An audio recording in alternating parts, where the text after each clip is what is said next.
It's time to really dig deep into what your crochet business needs to become a profit-making machine.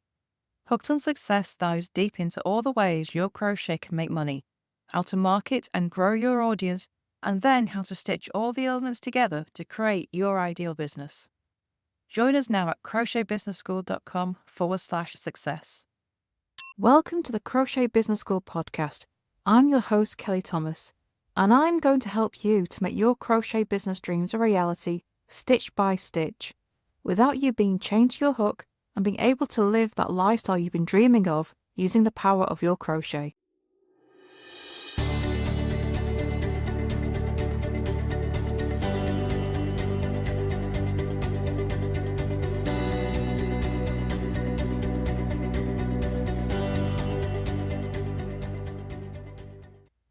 So today I thought I'd talk to you about monetizing your crocheting business using a podcast.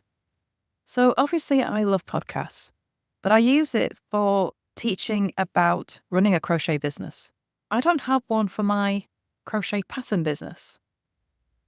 Although I have played with the idea and it's something I might do in the future. At first thought, a crochet podcast seems like it's not going to work. Crochet is very visual. You can't really teach people how to crochet in a podcast. You can't show your beautiful work. It might seem like it's not going to work, but there's all kinds of things that you can talk about in a crochet podcast. For crocheters, listening to these type of podcasts, they get to learn about new yarns, they get to learn about maybe events going on, they get to learn about what you're doing in crochet. You kind of have to put a bit of yourself in there about what you're doing and maybe what your inspiration is behind your pieces. But there is no reason why you can't have a podcast around crochet. They do exist. Many exist in combination with video, so a vlog type thing. You can publish podcasts on YouTube and have videos go with it. But not everyone wants to be on video. I certainly don't. There is no video of me to go with this podcast. But I can see how a podcast around your crochet could work. You can talk about your week or your month in crochet, what you've made, what you're planning on making. You can talk about the inspiration behind your projects, how you chose your project, how you chose your yarn, how you decided what to make. You can do yarn reviews.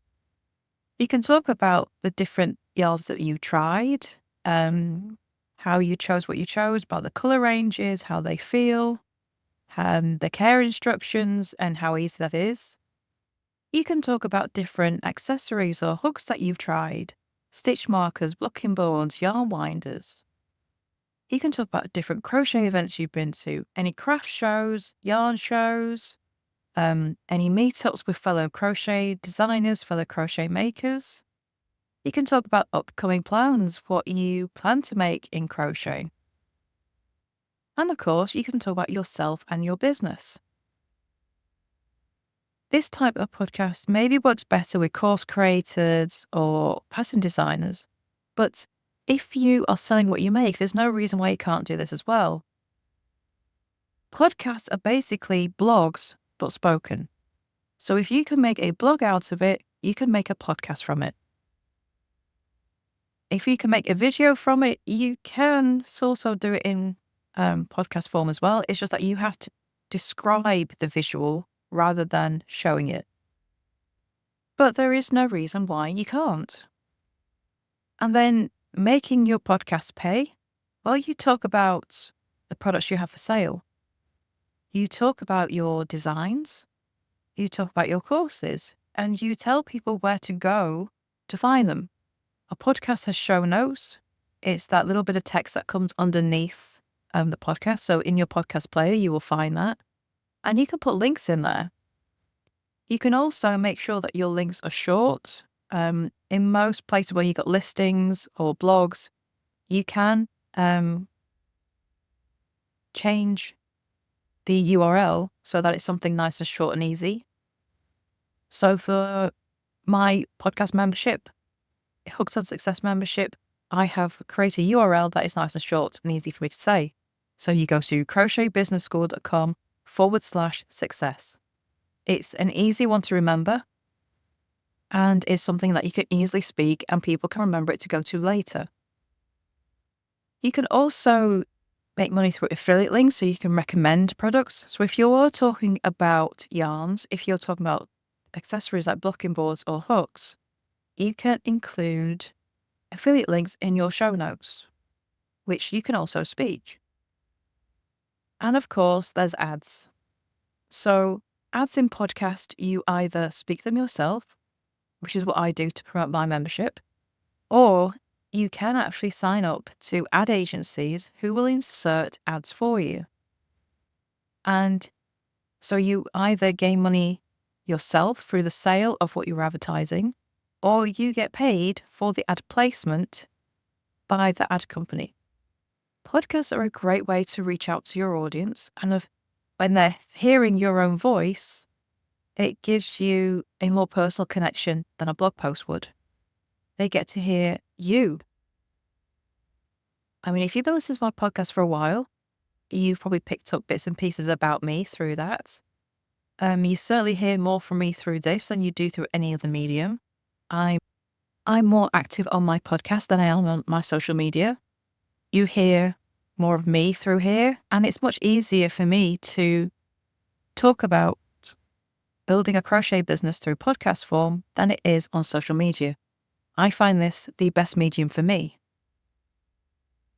Now, setting up a podcast is actually fairly easy to do. All you need is a recording software, you need a microphone, and that is it. When I first started this podcast, I was actually recording it on my phone. I didn't have a proper microphone. I just recorded it on my phone and released it.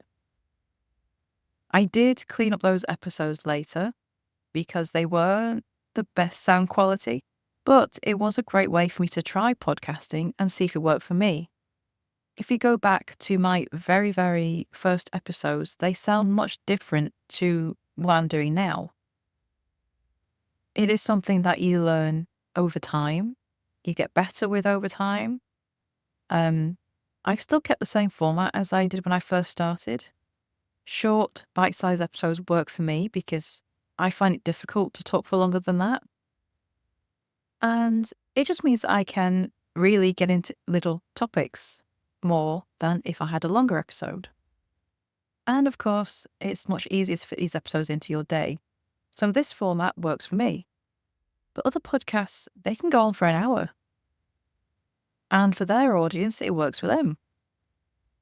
It's finding out what ways of doing this work for you and work for your audience. And of course, a lot of podcasts have guests on their episodes. So you can do interview episodes with other crocheters if you wanted, or other people related to the industry. That's another great way to create content for your podcast. But you really only need a place to record and a microphone. There are platforms that provide free or low-cost plans so that you can try it out. Buzzsprout and Captivate do that. I've used both platforms in the past. I started on Buzzsprout, I moved to Captivate. And that's nothing against Buzzsprout. It's a really good platform, but I just found that Captivate did what I needed better. But that's my needs, not yours. And the only thing I use on top of that is an editing platform. And that's just to make the sound better. It takes out background noise and it lets me edit out any pauses I make. It also edits out the noise that my dogs make, because unfortunately sometimes they do like to make themselves known in the background. So having editing software that can remove that noise it creates a better sound experience. But it doesn't cost me a fortune to create this podcast. It doesn't take me massive amount of time either. I can fit it easily into my day and it's something that lasts forever. I can advertise this podcast on different platforms, through my social media, through my newsletters, through Pinterest, and these episodes are here forever. You can go back and listen to my entire back catalogue if you wanted to, and there's well over 100 episodes at this point, so it's going to take a while. But all my episodes are there, and my early ones still get listened to. So it's evergreen content, something that will be found forever, just like a blog, which gives you a real opportunity to connect with your audience for all time. It means that if whatever you're promoting in episode 1 can still get sales when you get to episode 200. It's still there, it's still getting listened to. Podcast is the right choice for you. Well, I want to give it a go. It does feel very strange at first to be sitting in a room talking to yourself, essentially, but you get used to it. And if you're worried about having enough content, I would sit down and plan out episodes. How often you release them is up to you. You could release them weekly, every 2 weeks, once a month. But sit down and actually write out the topics for each episode and see what you come up with. If you can write out enough ideas to create a year's worth of episodes, then you've got the ideas. You know this podcast can work. Most podcasts fade out because they run out of content ideas.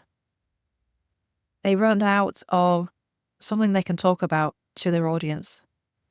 But if you can plot out a year's worth of episodes, then you've got something that's going to work. Like anything new, if you don't try it, you're not going to know. And you just might find that it's the right option for you. Podcasts generally don't make niche podcasts like this. They're not going to earn you a living, but they can be a great way to bring more people into your business and create customers in the future. They get you discovered. They get people invested into your brand.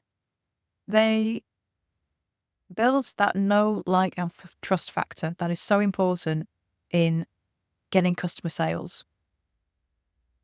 It's a way to reach out that does not rely on social media.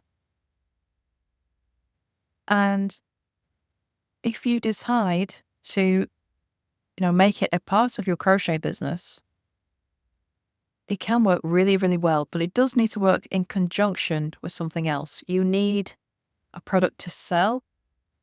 You cannot just have a crochet podcast and expect that to be your career. There has to be something else behind it. Yes, there are podcasters out there who do make it their living, but it's because they can have such a massive audience. Crochet is less so. It's more niche. Most crocheters do not go looking for a crochet podcast. It's unlikely that you're going to get to that level. You're going to have a product to back it up. So whether it's one of your own, whether it's your patterns, whether it's your crochet courses, whether it's selling what you make, you need something to bring that income in. But your podcast can be an amazing vehicle for that. To reach out to your audience, for them to hear you and find something out about you that makes them want to find out more about what you have to offer. Thank you for joining me for this episode of the Crochet Business School podcast. Stay tuned for more episodes and please subscribe to wherever you listen to your podcast. You can also follow us on Facebook and Instagram at Crochet Business School. Subscribe to the channels because I would love to hear from you and what you're up to in your own crochet business. If you have any questions about creating and growing your own crochet business, please send them my way and I'll answer them in future episodes. So thank you for joining me and I shall see you in the next episode. Bye for now.